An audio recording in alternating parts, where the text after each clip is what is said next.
to sleep. Even though I've got one of my daughter's hair bubbles tied around the shutter with a piece of Lego to keep a half shutter press, which is supposed to keep the live view awake. Let's try again. Yeah, that'll do it. Maybe.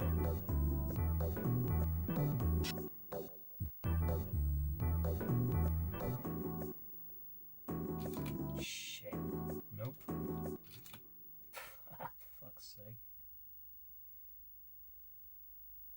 What a way to start the stream. Yeah, okay. That was scope. It's usually scope. I like to start a stream with scope and end with scope. Scope of Operuff, who has written lots of amazing mods, loads of really good house mods that maybe don't get heard as much as the drum and bass ones. Yeah, so the camera I've got pointing at this, it's a DSLR that goes to sleep or overheats every half hour, but not if you risk further overheating by tying down the shutter halfway. So hopefully that'll keep going. Yeah, I'm not really sure what tonight's going to be. It's going to be a bit of protracking, a bit of sampling, a bit of my usual going over and over stuff, and got a bit of work to do as well.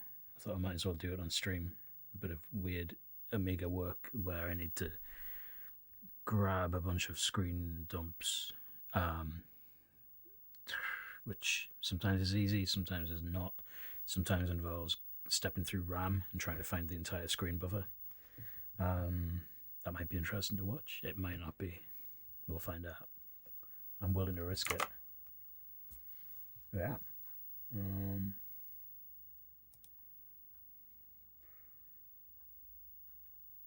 Yeah, okay. So, I've had a few dry runs at this over the past week or so. Coming back to Twitch after about a year, which wasn't an intentional sort of exile. Life gets in the way. But yeah, it was also quite a precarious setup last time. It was based around a Mac that couldn't really deal with all the inputs I was giving it, and some nasty audio loopback things going on. Got some of those now, but I've also got a way of mitigating them. Feedback warning, there might be some feedback, but I'll try and avoid it because I've got a solution to avoid it. And yeah, also last time I was had some weird setup with a flat screen and SCART converters and lag and more lag and cameras hanging off the ceiling and all sorts of shit. And actually, why not just point a camera at an Amiga? If anybody's really bothered about seeing what I'm doing on the keyboard, they can see, sort of.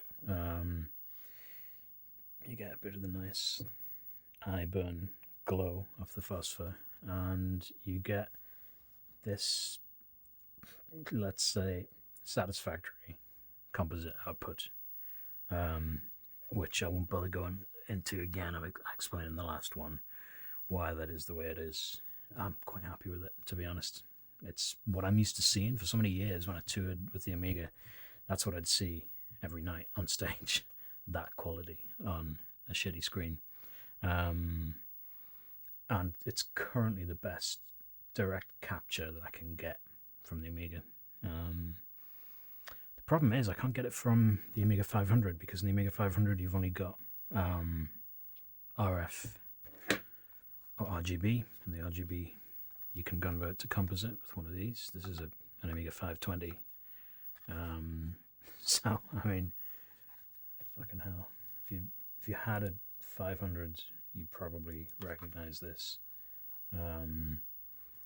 This has got an RGB to composite converter, but it's also got an RF output. Shit, actually, maybe there isn't an RF built into the 500. Oh god, here we go. I'm gonna check. No, I'm not going to take a 500 apart. I can't be bothered. Oh, but I've got a few here, 500 and a 500 plus. Yeah, it's got that mono. It's got that RF output on the 500 plus and on the 500. Or maybe that's mono composite. I don't know as much about the 500 as I thought it did. I've been lucky enough to have at least proper composite and RGB monitor for most of my life. Maybe somebody can help me with that if they know. I'm not looking at the chat, sorry. Oh, there we go. Yeah, there's Monster Munch contributing.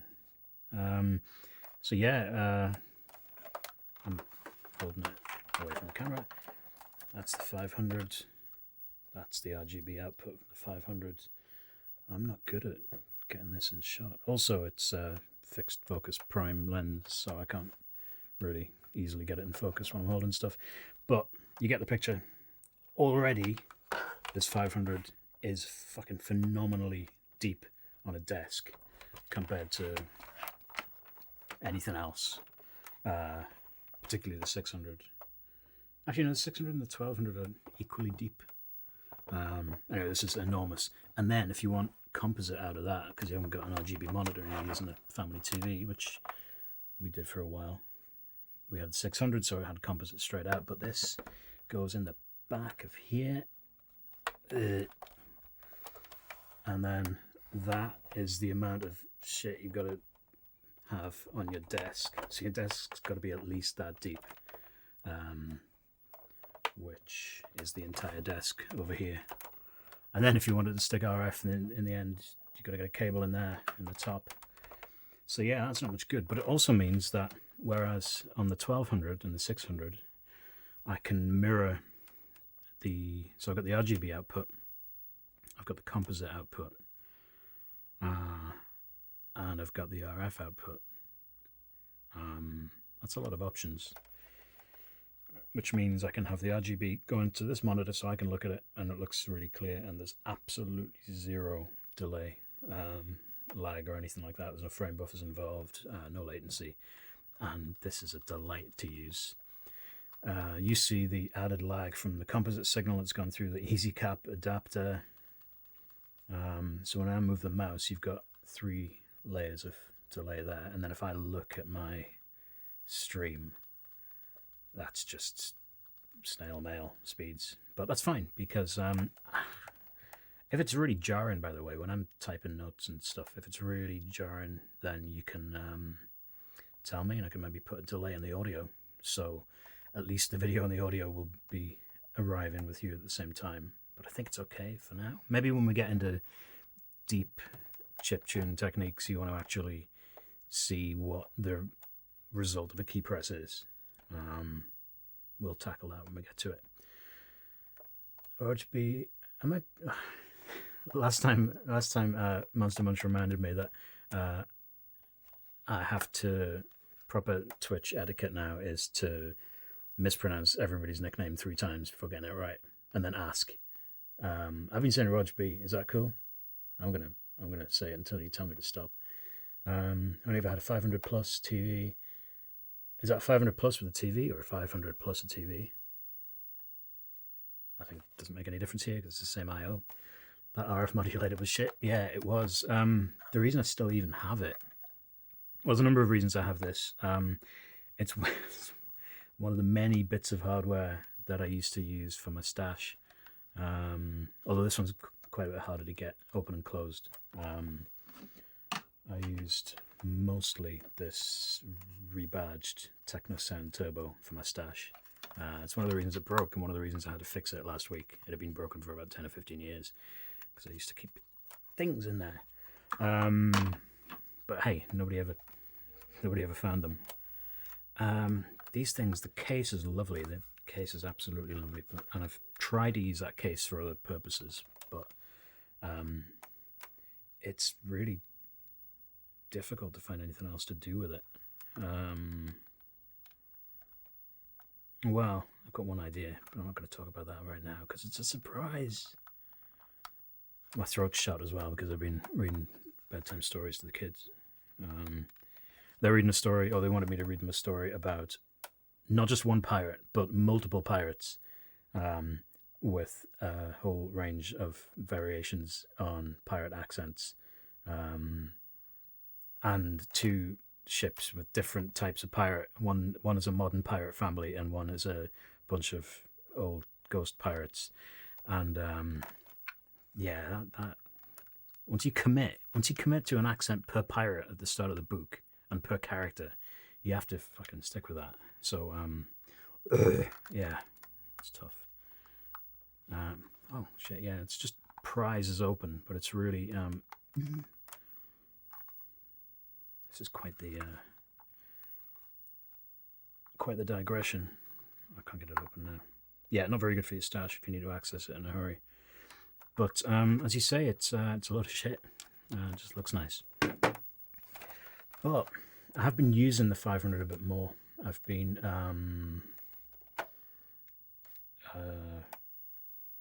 well, I found a bug. I found a bug in Protracker, ladies and gentlemen, this week. A bug, yes, in Protracker. Can you believe it? And it's been fixed now. I'll explain that in tedious detail in a minute. But it only manifested on the 500, the 600, and the 500 plus for reasons, good reasons.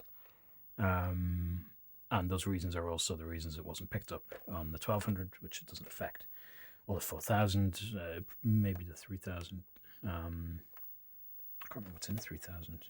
Must be an 020 at least. I don't know. And I've never clapped eyes on anything that fancy in my life. Yeah, so I've been using the 500s. I've been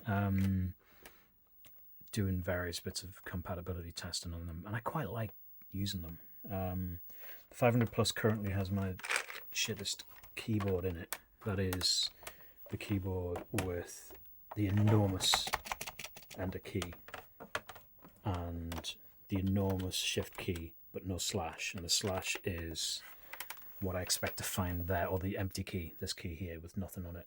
You can barely see. I'm not going to lift that up in case the accelerator falls out and it crashes. But that's the key which you use in Protracker to stop a playing out note. Let me find a bit nice.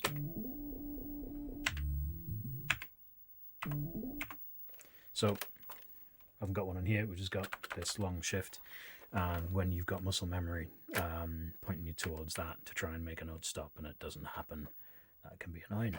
So the other 500, sorry, this is the 500 Plus, the straight up 500 has all the keys I would expect to find, and I'm not happy with that. But it also has, this one has a real disk drive in, because that's handy as well. Sometimes it's handy, like,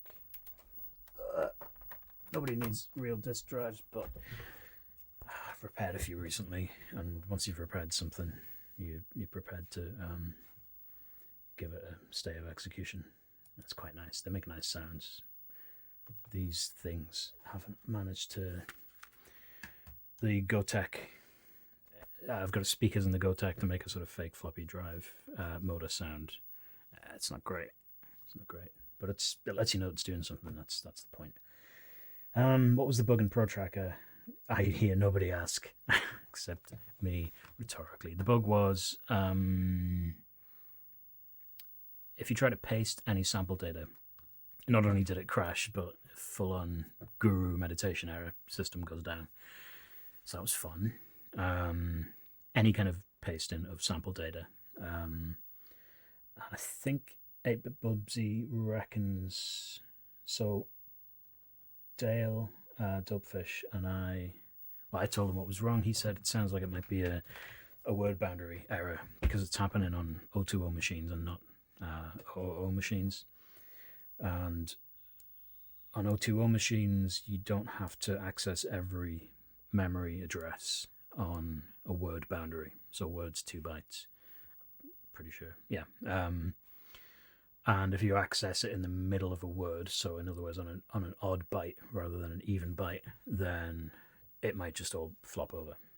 So he thought that's what it might be. Apparently, it wasn't quite that. It was that some some CPU register that was being used for something critical was then being overwritten as soon as a check was being done for the possibly for the 128K sample size that we've talked about in the past. I've talked about in the past. Anyway, crashed it. So that's fixed. That's cool. And it's still way slower to work on a 500 and a 500 plus, but it is quite nice for some reason that I can't put my finger on. Doesn't sound as good either. In fact, everything's worse about using a 500. It doesn't sound as good as either a 1200 or a modified 600. It's slower. Unless you spend lots of money expanding it, you don't get IDE. You've got no compact flash, PCMCIA adapter. Takes up loads of space on the desk. But it's cool. I don't know. It's cool. So yeah, this feels like the 1200 feels to me like a modern machine in the sense that it's while they're all multitasking, the fact that this has got a hard drive installed and the fact that it's got a much later version of the operating system, it's much faster. It's got an accelerator and it's tricked out pretty well. The experience generally is much more the high end early 1990s experience of using an Amiga was way ahead of anything else. It was a good solid few years ahead of it was literally chronologically ahead of Windows 95, but compared to using 3.1 and even compared to using Macs at the time, and definitely compared to using DOS, where multitasking was just the Wild West of hoping that the other app would play nicely with the one you were about to fire up, and then hoping you could find some way to switch between them. And Jesus. Whereas, as you'll find out when I try to do this screen grab, it's just a delight in Workbench. And I don't really have any truck with Workbench beyond 3.1. I'm quite happy with 3.1.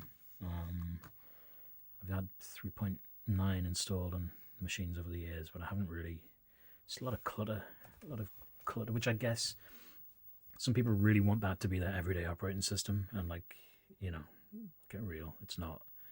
I've never wanted to make the Amiga play MP3s. I know it can. Anything can play an MP3 if you throw some maths at it, throw some CPU decoding it, and then stick it into a buffer and then play it. But that doesn't mean you need to use a Tamagotchi as your personal stereo. Although, I think Pete's going to... now that I've said it, you're going to have to put a personal stereo in your Tamagotchi. Let's see.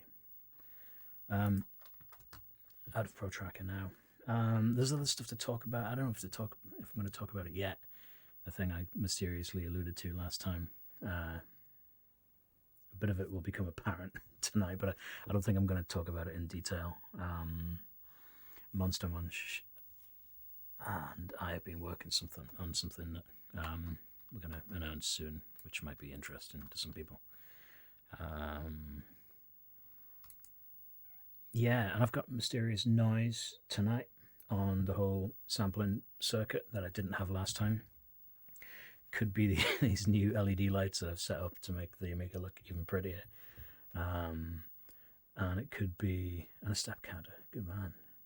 Yeah, and it could be the monitor. You often get high frequency whine from a monitor, I suspect from the flyback transformer, which is a mechanical part, essentially. There's all sorts of sources of magnetic interference, of EM interference that could come from a monitor at various frequencies that interfere with audio. And I couldn't pinpoint which one it is. I've been getting it tonight. I don't usually get it. It's maybe some... I think it's probably a combination of the mic being boomed right over the top of the Amiga, the lights on either side, and maybe some poor quality cabling.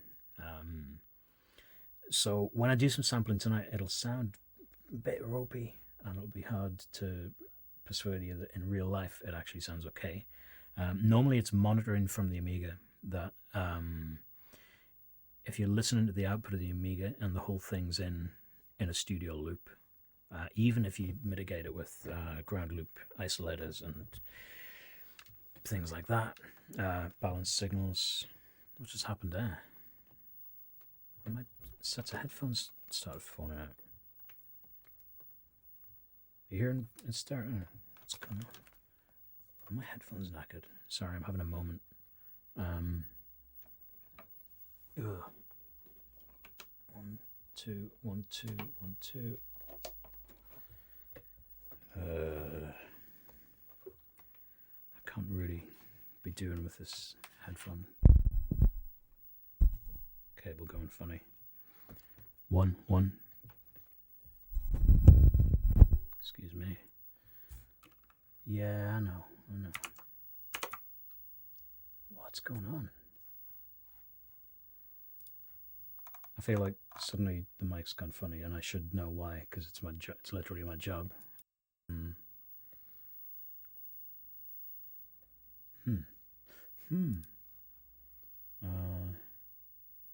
Alright, 1 second.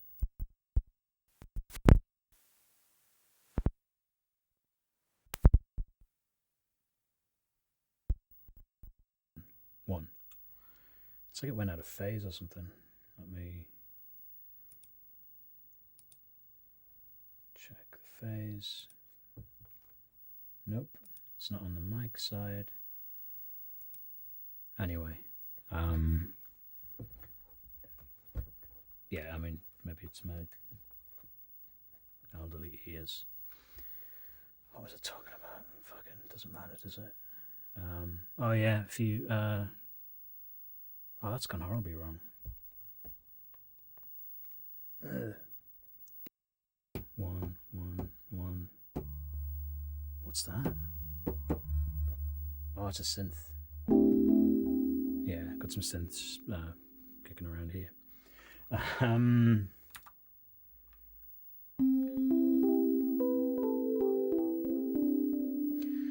Yeah. Typically, if you do some sampling and you're worried that it's a bit noisy in Protracking, if you stick a pair of headphones in the output of the Amiga, you'll realize that no, all that extra noise was on whatever route the audio was going from the output of your Amiga through stereo or an audio interface, which are often very noisy unless you've got a good one, and then through speakers, and especially if you didn't do a ground loop isolate.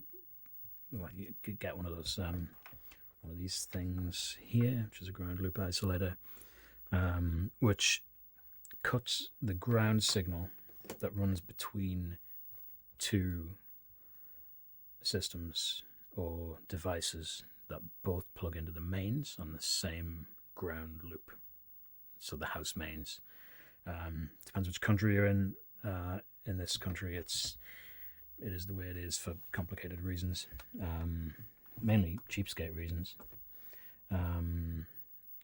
But if you've got a shared ground in the power circuit and the main circuit, and also a shared ground that goes with the audio between the devices, audio inputs and outputs, then you get all sorts of hum, usually 50 hertz, whatever cycle the power is running at, and that introduces itself into your audio signal. So a lot of the time hum can be killed by using a ground loop isolator between two devices. I don't know what the hell is going on with the sound, because that's pretty... Could just be my headphones. Let me find some more headphones. Hang on.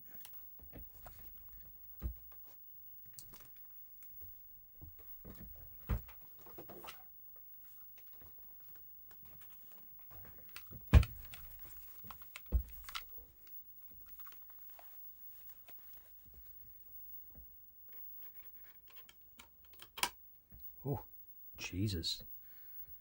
Yeah, I think my headphones are knackered. Which is a shame. They're not great, but they're yeah.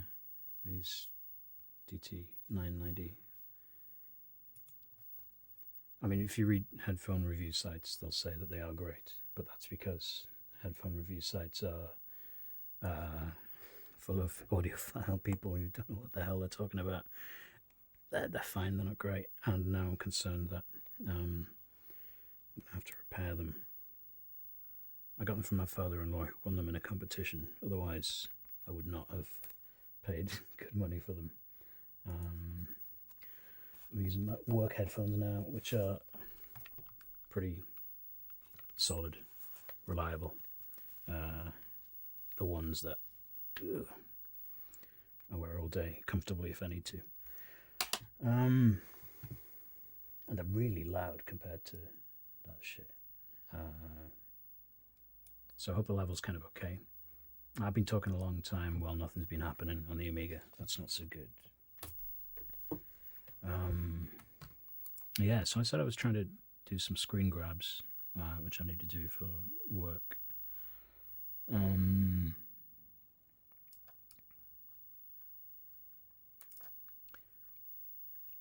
So this is Directory Opus, or Dopus, which uses the interface you'll be familiar with if you used, I think Norton Commander used this, and a lot of things like FTP clients and SFTP clients use this kind of thing as well, where you've got a path on each side of the screen, and it's the quickest way of navigating all your files, external devices, all those sorts of things on Amiga.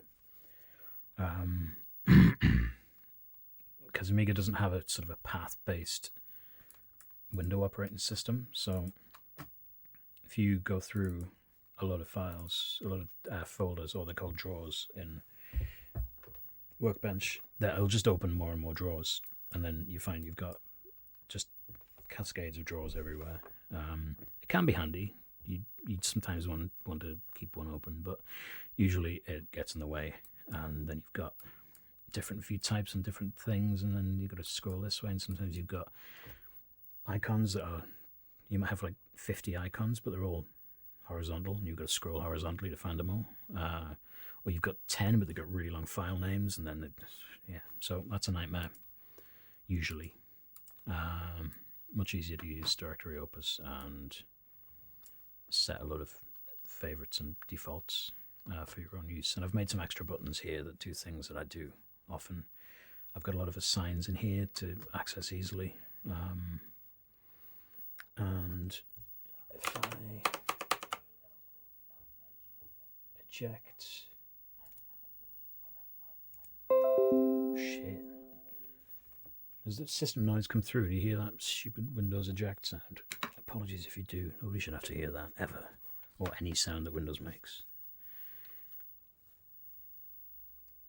Until they hire Brian Eno again. So, there's the compact flash adapter. You may remember if you've seen this before, or if you've got one. That goes... I'm not good at this. That goes in the PC, and then you put stuff on it, and then you put it in this adapter, or you leave this adapter plugged in. You stick it in here. It's hot swappable because the Amiga 1200 is really good. Oh, I've put it in the wrong. Got some cable tangle down here. There. When it's in, I can, oops, refresh that side. That's where I like to have the compact flash. This is where I like to have the second hard drive partition where all the data is. And I transferred a bunch of programs over earlier. Screen grabbers. Screen Jaeger, grab, screen grab, and master grabber. I think master grabber is meant to be for Cyberstorm graphics cards. Documentation is not good. Most of the documentation isn't good for these. Screen Jaeger is quite interesting. I didn't know about it until a few hours ago.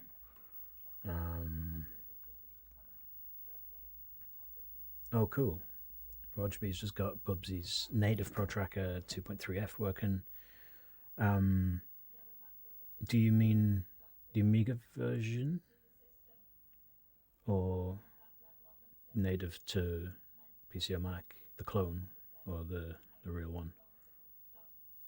Okay, cool. Yeah, so yesterday I told him about that bug. He was able to track it down pretty quickly. He released a new build and new source, and I was able to update boot PT as well. So I'll talk about that again. So it might be of interest. And AHX, good man. How else worth getting? I don't think much has changed on here, but I'll go through what's in my menus anyway. I feel like I'm really loud, but it's these headphones, isn't it? 1, 2, 1, 2. Is that okay? All right. So another fancy thing that you can do because the Amiga's multitasking is have a little resident program like Tools Daemon, which gives you a sort of upside down start menu type thing that you set up yourself with paths to certain things. These can be programs to run, or they can be scripts to run, or a combination, or whatever, and that's really handy. And you can create your own menus up here, and I've loosely organized into text editors, graphics editors, apps, just apps, and trackers. Apps contains a bunch of a bunch of terminal programs and PBS clients. I can't remember what. I've no idea what Pro Wizard is. Oh, it might be. No, I don't know. I don't even know what Pro Wizard. It sounds amazing. Pro Wizard. I'd rather not know what it is and just know that I've got Pro Wizard installed. Disk image GUI, that's really handy because we've got real floppy disk drives here and USB emulators here and here. And if I need to get, for some reason, an image off floppy, a real floppy, and turn it into an ADF, that's easily done. And if I want to write an image, an ADF image, to a disk, that's easily done here as well. Or I could write an ADF image to an ADF image file. It's a bit redundant and a bit fiddly, but it's possible if you need to do that. The Amiga doesn't know the difference between emulated and real floppy. So we've got mod to samp. We've looked at that. We will look at it again. Image to disk is very similar to disk image. That might be a GUI for that, actually. I can't remember. Various samplers, editors, and other bits and bobs, and directory opus, which we're looking at now. Oh, and ASM Pro. That's pretty important because that's for writing assembly language. And even though I'm not very good at assembly language, that's how I build my custom version of Protracker, using 8-Bit Bubsy's code. So whenever he updates that code, I have to go in and diff it against mine. I bring over the changes that I want, and I keep my tweaks and edits.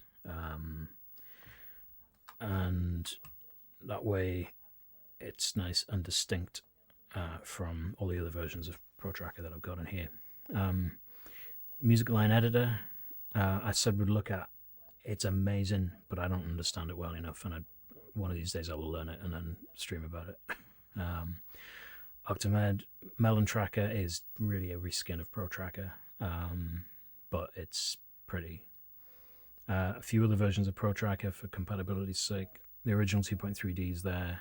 3.15 is buggy, but has some features that are occasionally useful. I never use it now, but yeah, sometimes. Actually, it's pretty good for. I think you can playlist a bunch of mods in a way that you can't in 2.3D.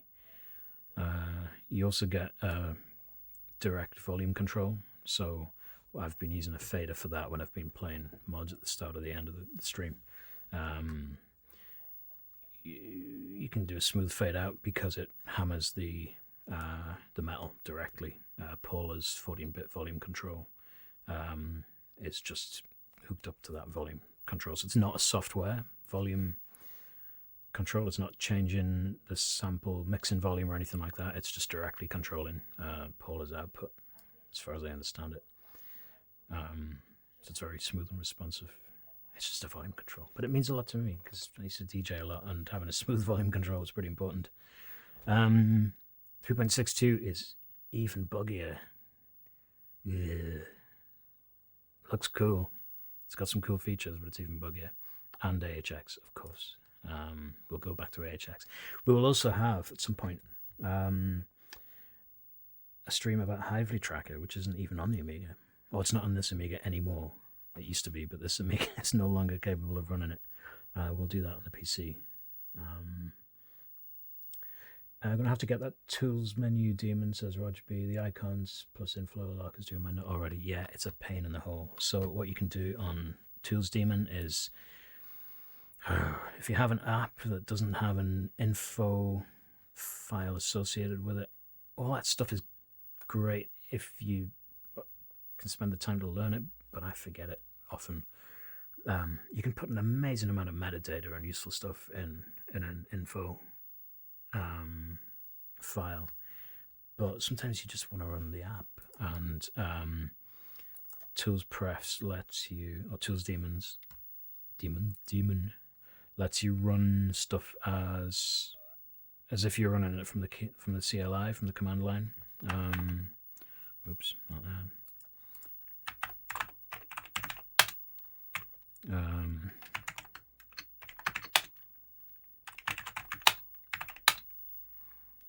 And that's not always practical or straightforward. So sometimes you need to assign a stack, some extra memory.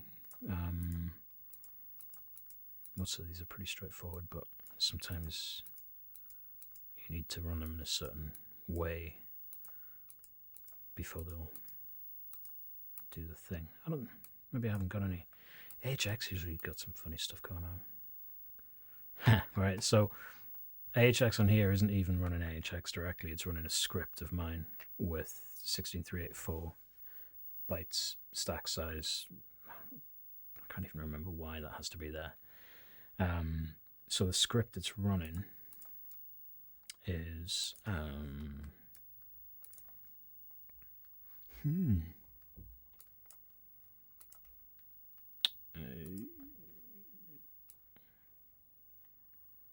where's AHX? Trackers, must be in trackers. AHX. Yeah, that's a tiny little script. Oh, Jesus, bigger than I remember. It's going to run AHX first. The wrong version, in fact. That should be running the O2O version. Heh. I want to change that and see if it still works. Oh, fuck. This escape key sticks for reasons that I haven't established yet. And then it waits for a millisecond or a second. I'm not sure which one that is. Maybe somebody else knows.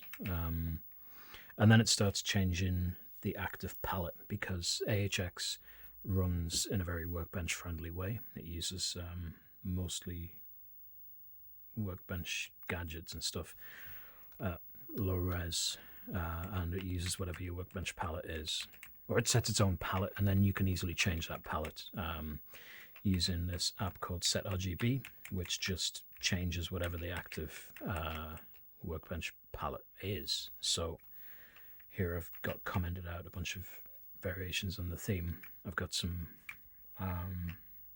different scripts for different ones. That was a lot of trial and error. This is like 10 plus years ago, 15 years ago maybe. A lot of trial and error to find out which bit of the AHX GUI corresponded to which of the first 8 colors in the palette. So if that doesn't work, it's because I changed that to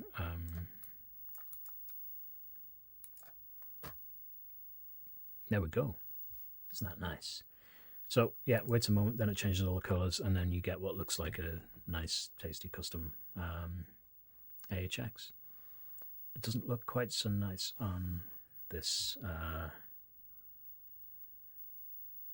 easy cap, and it's not looking great on the screen, but it looks good here. That's the important thing. So this should be the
Some AHX there.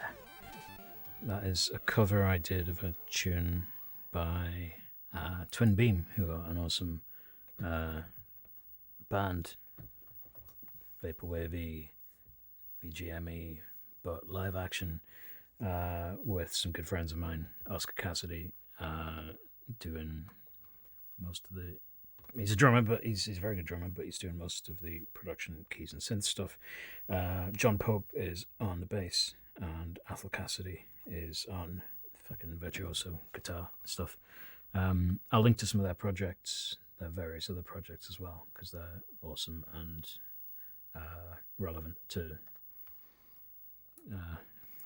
adjacent interests. Anyway, yeah, we'll go back and have another AHX stream. I think I only did one last year, and it was the it was when I covered or started to cover. Oh, this is the one. I think I only got like 2 patterns in, didn't I?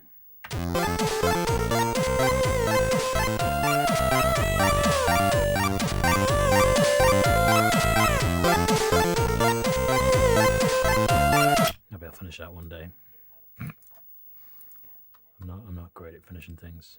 We were talking about Directory Opus, which is no, we were talking about screen grabs.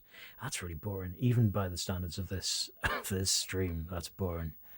The idea is it's not as straightforward as it is in Mac or Windows, needless to say, but the idea is that it's pretty easy most of the time to grab a frame of whatever the Amiga's putting out, but sometimes it's putting stuff out in a weird way, and then it gets a bit weird.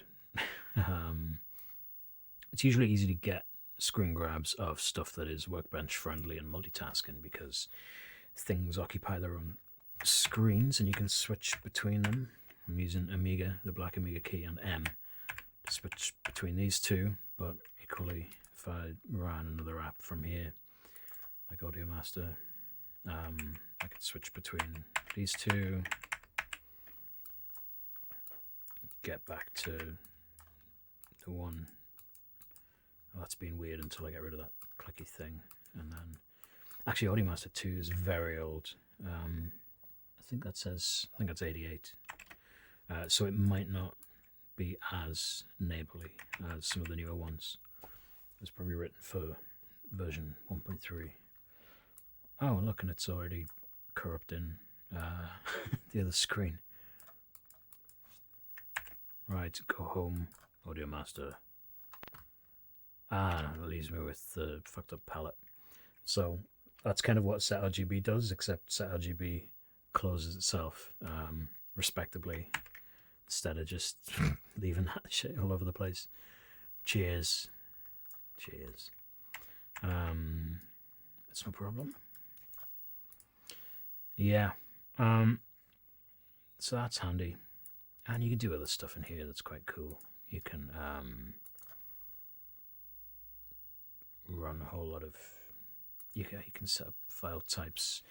You can use it... It's a bit of a pain sometimes to read just text documents in slightly different formats by clicking through a workbench.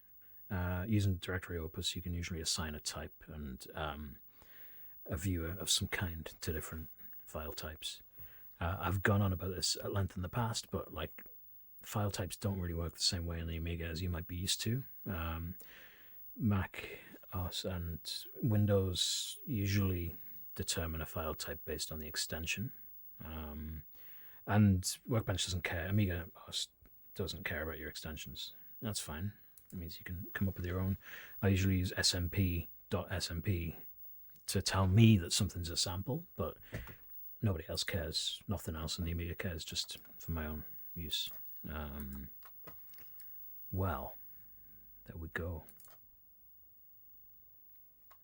Protracking doesn't care what the palette's doing because it just hits the metal directly. It doesn't really care about Workbench, so that'll just stay there until I reboot.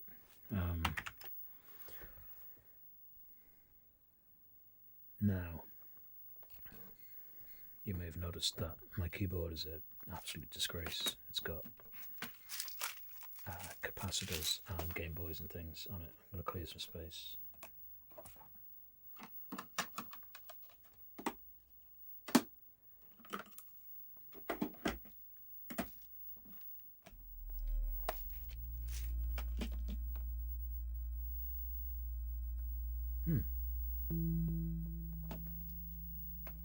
Oh, I've put put something heavy on a key, on a low key. That's okay.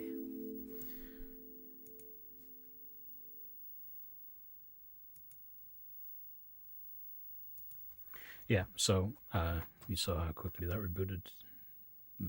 If you're here, you probably aren't impressed anymore by how quickly an Amiga reboots, but it's still pretty quick. And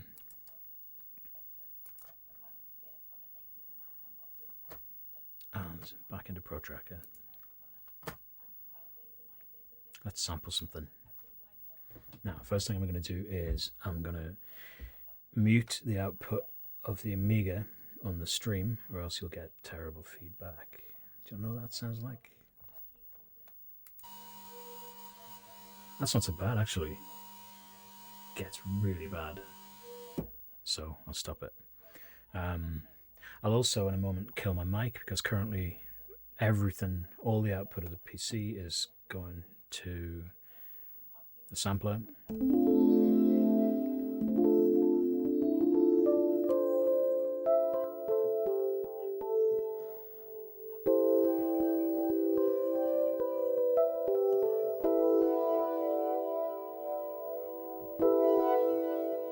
So we'll play around for a bit and get a level that we like the look of. Kind of winging it, doing it by eye. We're looking at where it clips.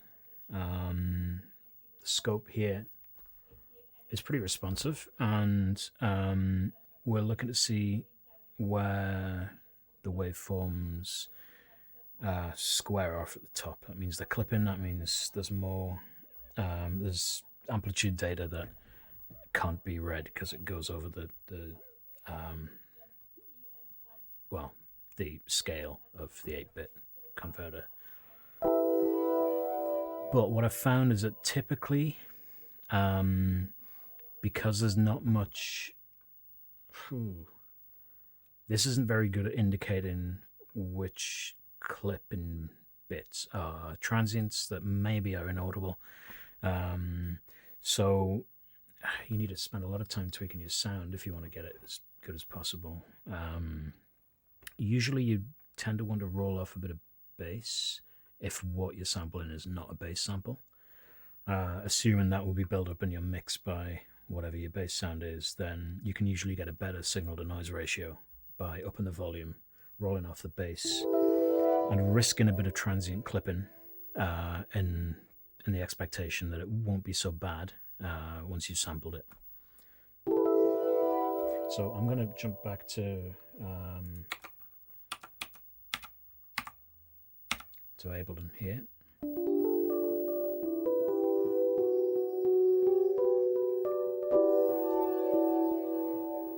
And I want this pad, but this is a DX7, Arturia's DX7 emulation, which I only got a few weeks ago and I haven't had time to look at, but it seems to do the job and it's got some nice effects because, Jesus, you need some nice effects on a DX7. So I'm going to put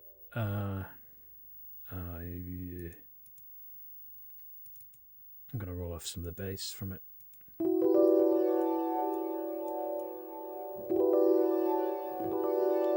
Do as much as you can before it goes into the Amiga. Your opportunities are pretty limited for doing any meaningful EQ work on the Amiga side. And you should always get that stuff done before you downsample from 24 or 16 to 8 anyway. Bit crush, and then also you're downsampling. And we're going to sample at Note C3, which is about 16 kilohertz, which is fine. That's a respectable amount of kilohertz for human ears.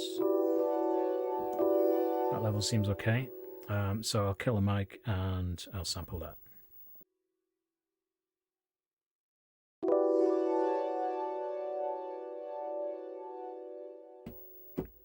Right, mic's back on and the Amiga output's back on. So I could have got away with a hotter level there, or a bit more velocity on the keys, and risked only a tiny bit of clipping there, which if we zoom in, might not even be that bad. Let's show range. Yeah, it's bad. It's not terrible. It's not terrible.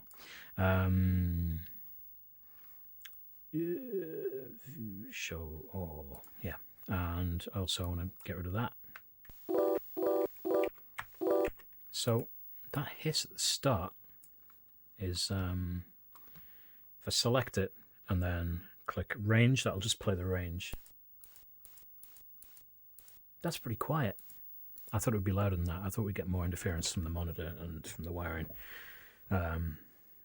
Maybe there's something else going on. Maybe it's my shitty headphones that have broken. Anyway, that's not much hiss. We can live with that, especially since most of the time we're sampling in such a way that our signals are pretty hot and should stay pretty hot. And if we need to do fading, then rather than play a fading tail into the sampler, the problem with that is that you force the 8-bit analog to digital converter to do its crappy maths on your levels, and you get lots of stepping and glitches and noise. Not great. So we chop that out here. That's pretty nice. We could loop that if we wanted.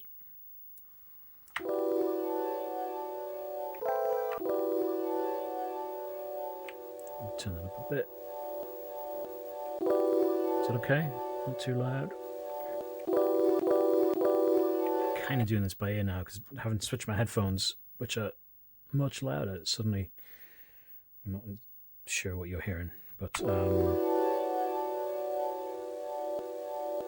So we can loop the end of it like that, loop the tail of it. And we could spend ages doing a perfect loop, which is possible. Or we could spend not very long doing an adequate loop, which gets lost in the mix, which is perfect, because that's normally the right amount of time to spend on this. Unless you really enjoy the sample.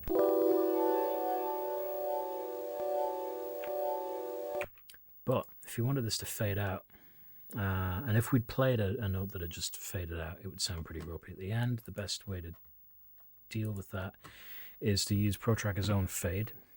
Not perfect, but you get a similar effect, but at least it's working with values that have already been converted to 8-bit.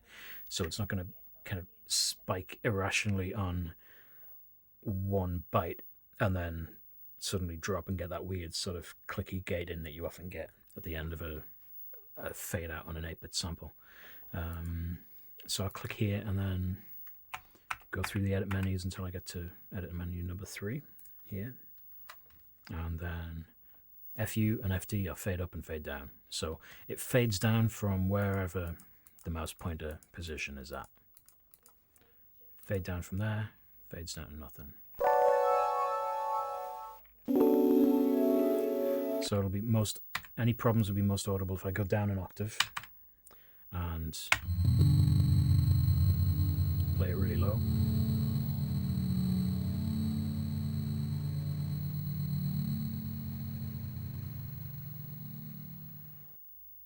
That's pretty good.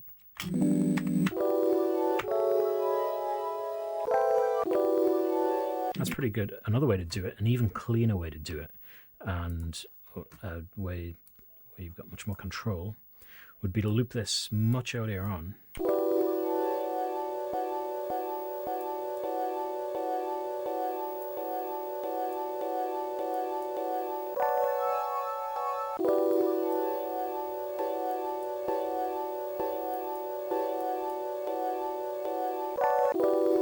And it's not very convincing. Let's cut that. This sometimes happens. It locks up when I cut on the A1200. I don't know why. Sometimes it just takes a while. It's a lot of data.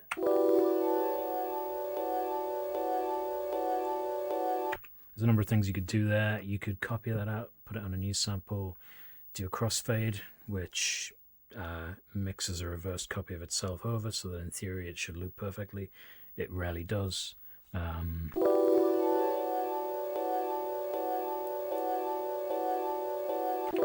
Let's pretend you got that looping quite nicely.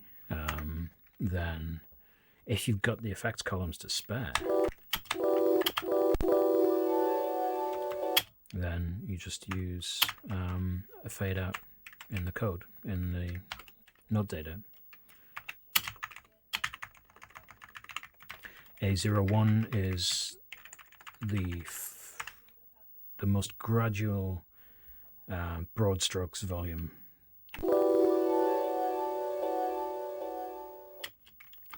But you can get much finer control than that. Oh shit, what's going on? Oh, I set the edit step. Yeah.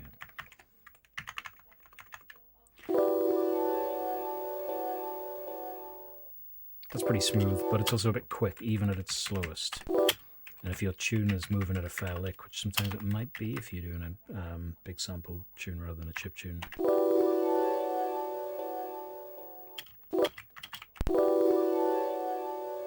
So at speed 2, at 2 ticks per note, the whole thing's running by so fast that you would get finer control if you gave it more A01s. But let's go back to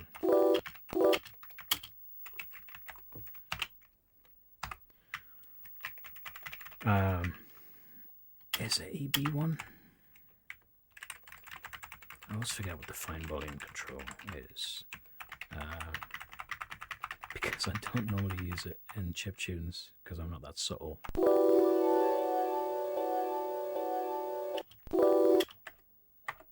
I can't remember. Somebody help me. No. Maybe it's EA1. I thought EA1 was volume up and EB1. Let's try this. Yeah, it is that. I'm not completely stupid. So EB4 will give you a much finer, reduces the volume by less per tick. So that's a pretty good way to get a cleaner fade than maybe you were able to get on the original sample, especially if it's a sample that you just hit right, you just hit perfectly one time. You think, I'm never going to get that quite right, but also I'm not too happy with the way it fades out. Then that's one way to deal with nasty 8-bit artifacts. I just launched into this without any preamble, but this is, I think there'll be a bit of that, just me thinking of things about sampling. Things about sampling. Oh shit. About refreshed the window and got some echo. Okay. Yeah, but let's sample something else. Let's get, well, we rolled off the bass there, so let's actually get some bass. So I was using the DX7 for that.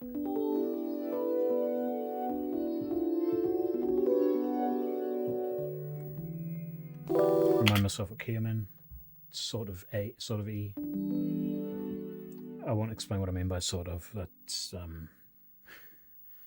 yeah, functionally and practically in E, although we're not dead on in terms of relative key to the Amiga and the Amiga's clock speed, because it's not quite accurate. But we'll get into that today, and you can just happily ignore that for most of the time. Let's stick with the DX7.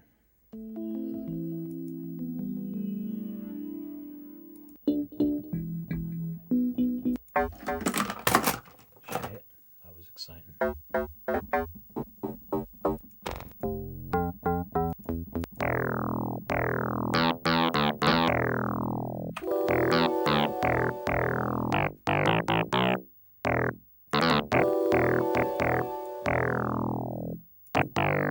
So I don't want that roll off anymore. But actually, maybe I want to take, that's quite toppy.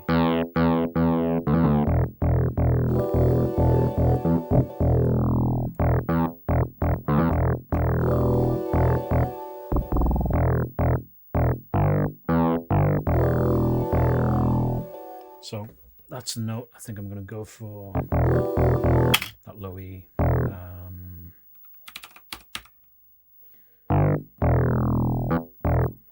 So let's sample it.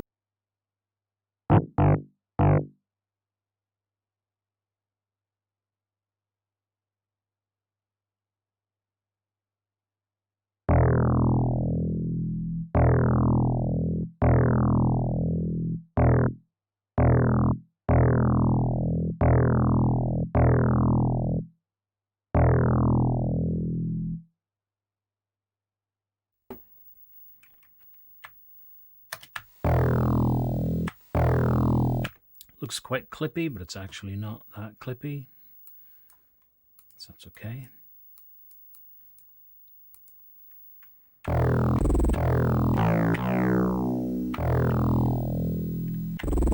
So I want a faster attack than that. I want something a bit more bouncy. But actually, the release on the patch is even faster than I want. I want something with a bit more of a fade. So I might as well do it in here by cutting the sample dead here.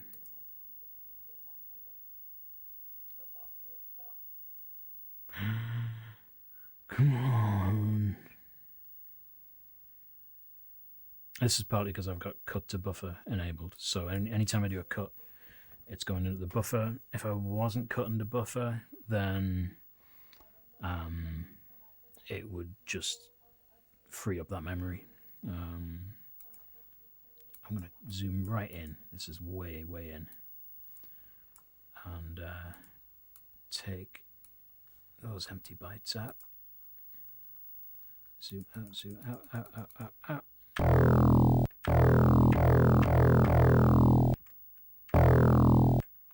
So again, we could loop it here.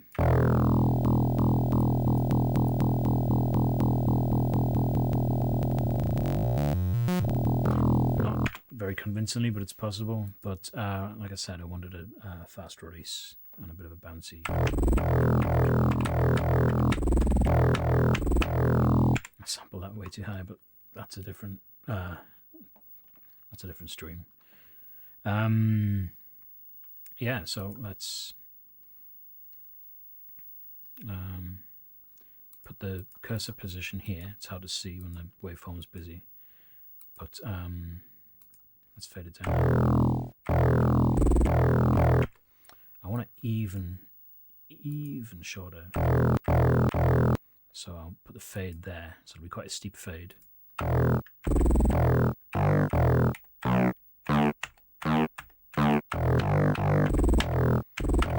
It doesn't get around the fact that because we are repitching for every chromatic note, essentially, and everything in between, we're going to get a much longer tail on a lower pitch note, of course.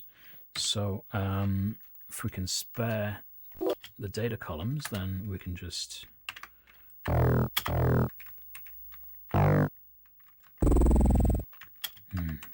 yeah, I should have sampled this note lower, but what we can do more easily with a bass sample, or less atrociously with a bass sample than we can with a pad or a lead, is upsample it.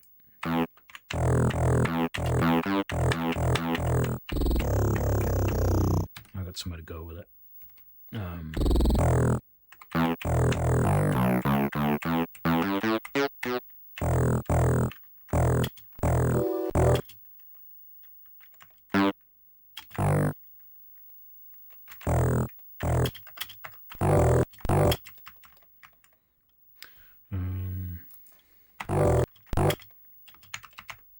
So that's a very fast volume drop, A0A. A0F would be the fastest volume drop. It's good for getting bouncy releases. It's quite a sharp curve. You can do it on the note itself, which gives you really bouncy, very quick release. And I can go up to F, but AOA is often a bit more natural in at this speed.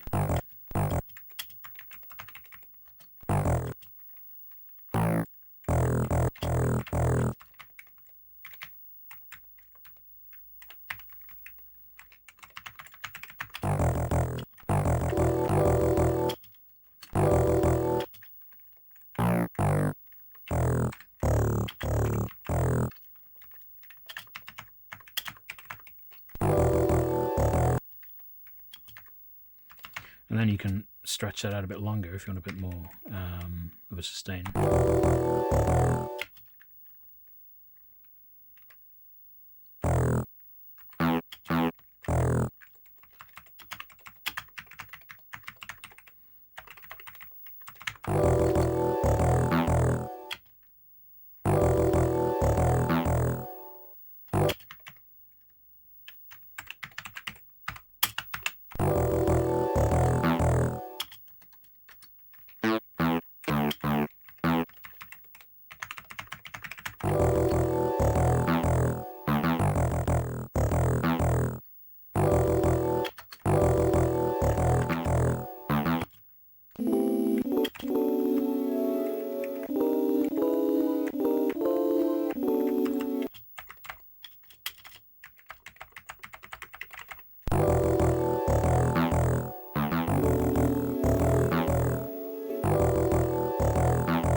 Have you tried this new free KY K1 VST? Lots of Amiga era stuff to sample, loads of nostalgia.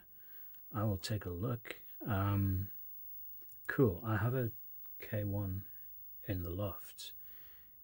I was talking to Monster Munch about this recently. It's amazing. I mean, it's amazing that they got away with selling a wavetable based synth that didn't have any filters in it. I've got a lot of affection for it. It's the first synth I ever had access to. I never got to mess around with, and I didn't really understand how to program it until years later, which didn't matter because there's not a great deal to program. A few years ago, I did manage to sequence a whole tune on it using all of its multitembrality, which was a disaster because it cannot keep count. It can't deal with that amount of MIDI and the input buffer. So, like, the timing would just drift in bars rather than minutes. It was great fun, but like, Jesus, I don't know if anybody actually. The only people I know who did use it, B12, Sheffield, sort of techno electronica outfit in the early mid-90s. Let me see. I think they're Sheffield.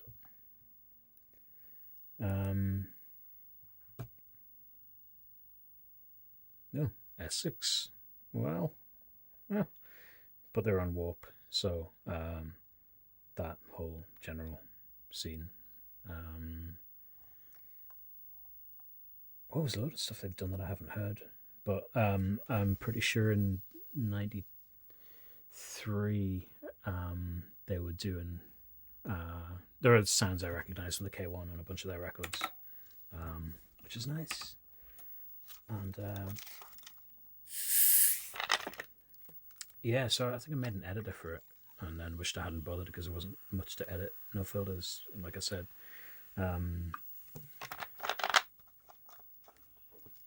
This VST does look interesting though, because I'm guessing he's just ripped all those samples, those really crappy samples. So I think it was released either just after, or well, must have been after the D50. And the D50 worked because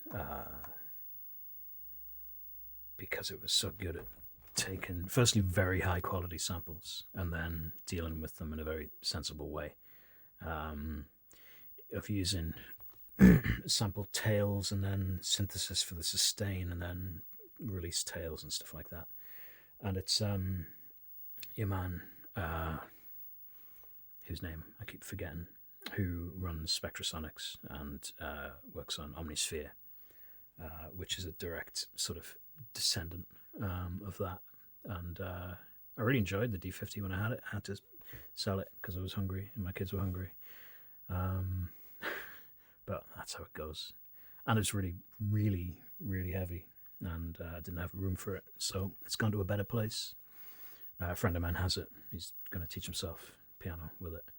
And of course now I have Roland's VST version, which is very good. But yeah, I mean, oh, right. Watchby says this person desoldered the ROM table and ripped it completely. That's dedication. Because I've seen kind of recorded rips which haven't really hung together as well as I think they should. Very accurate emulation of all parameters, includes 768 presets. Wow. Now, I didn't ever have the ROM card, so I don't know if the extra presets were any good. There's not much to work with on there, but ring modulation between source 1 and 2 and 3 and 4.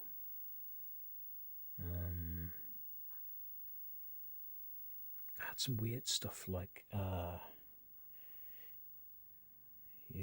auto bend. The joystick was there just to mix between sources and make it feel a bit like you were doing vector synthesis, which is another made up word as far as I can tell. But oh, that's nice. Thank you for that. I'll check that out. I'm trying to remember if the key. I don't think the K1 keyboard had aftertouch. I used to use it as my main MIDI controller, even when I wasn't using it as a synth. I think that one of the audio outputs is knackered. I'm going to have to get it out of the loft and fix it, because I don't like the idea of something sitting there not working. But yeah, hey, we've got 2 samples.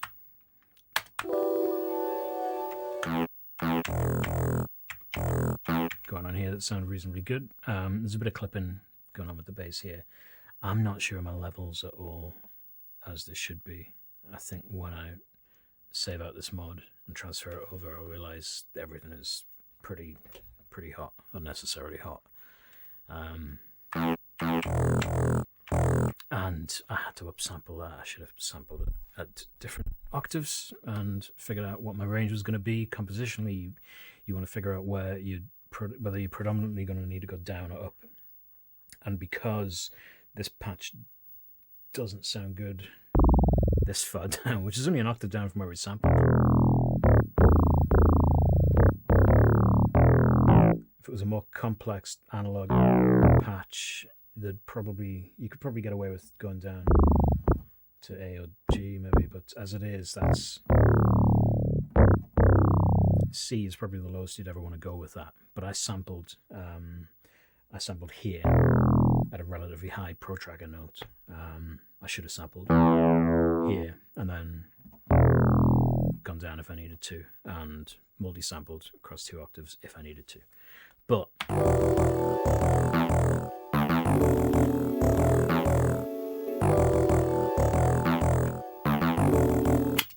that sounds very robotic enough, but that's how you would do that kind of fade. Even though the sample itself is reasonably clean. If you sample in a more substantial source, like somebody else's music, for example, let's show you hypothetically how you would steal somebody's music.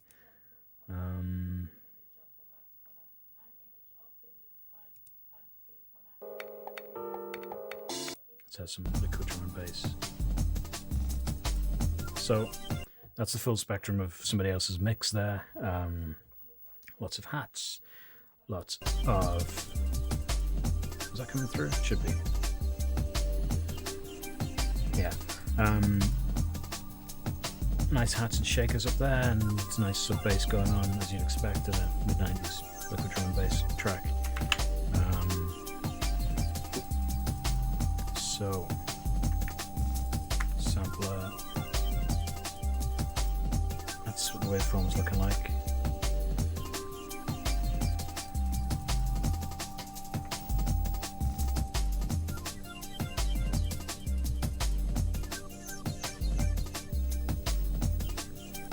Let's see what we got.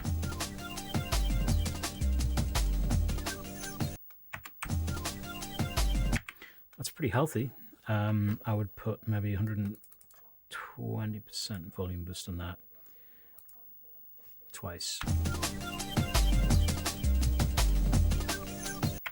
It would be rare that you would sample, unless you're wholesale just lifting stuff, or you had a really good reason to sample something that was that broad across the spectrum. Because really, if you wanted the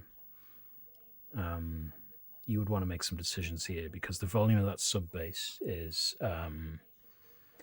means that you're limited in how much level you can get on the rest of the spectrum. So typically, if you sample something bass heavy into any sampler, but particularly an Amiga sampler, you'll lose even more of your signal to noise ratio and your headroom in the top. So rolling that off is a good idea. But a better idea is to sample individual bits of instrumentation and then make your own track, of course.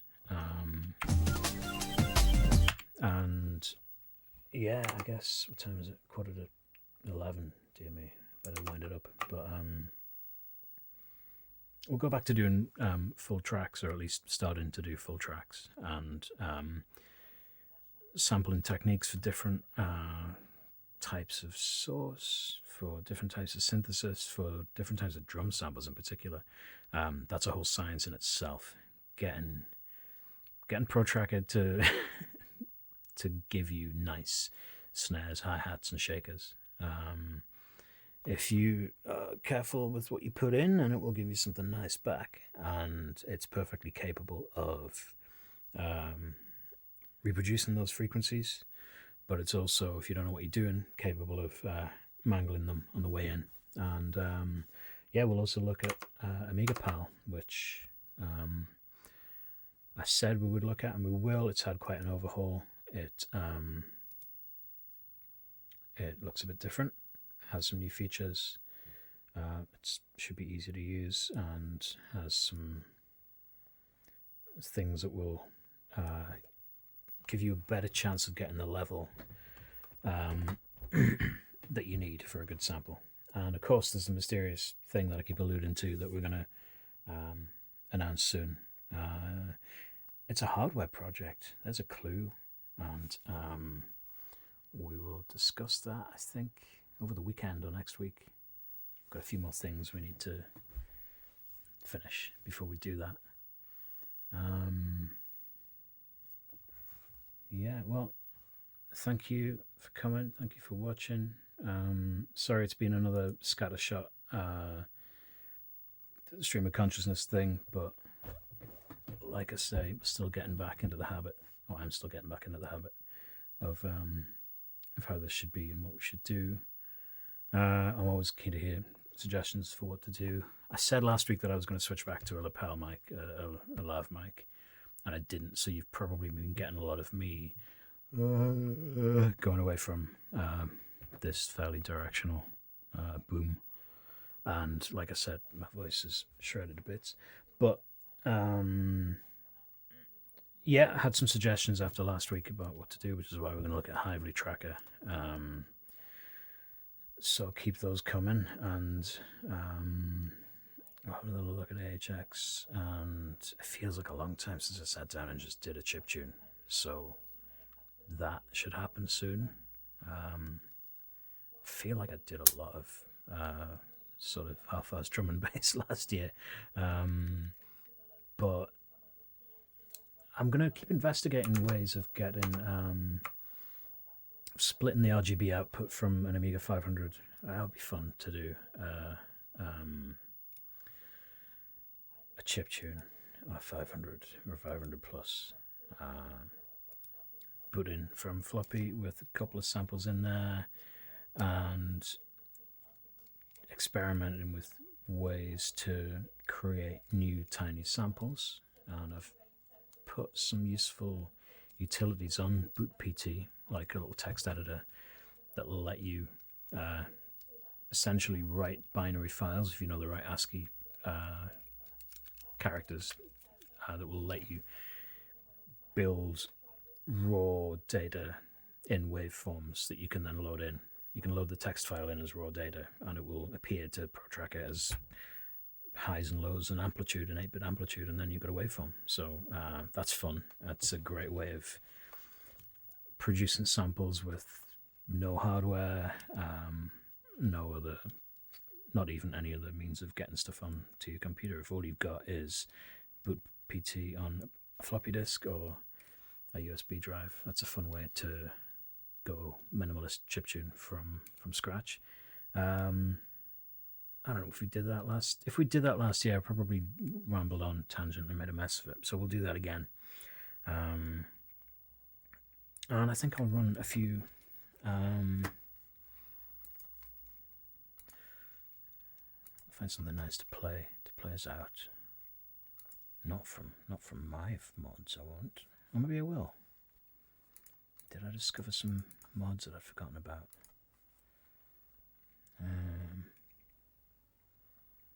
No.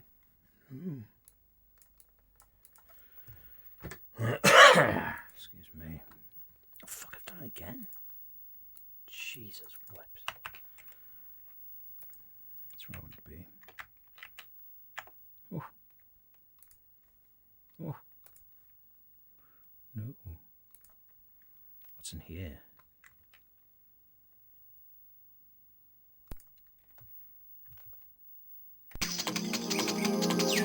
might be something I've never released. What's this?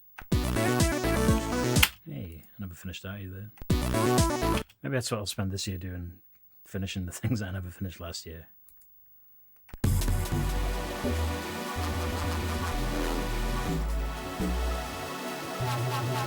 Well, whatever the hell this is, I think I'll let it play us out. It might not be a thing, but it might be a thing. It's got 8 patterns in it, so it's something. Right, thanks everybody. See you next time.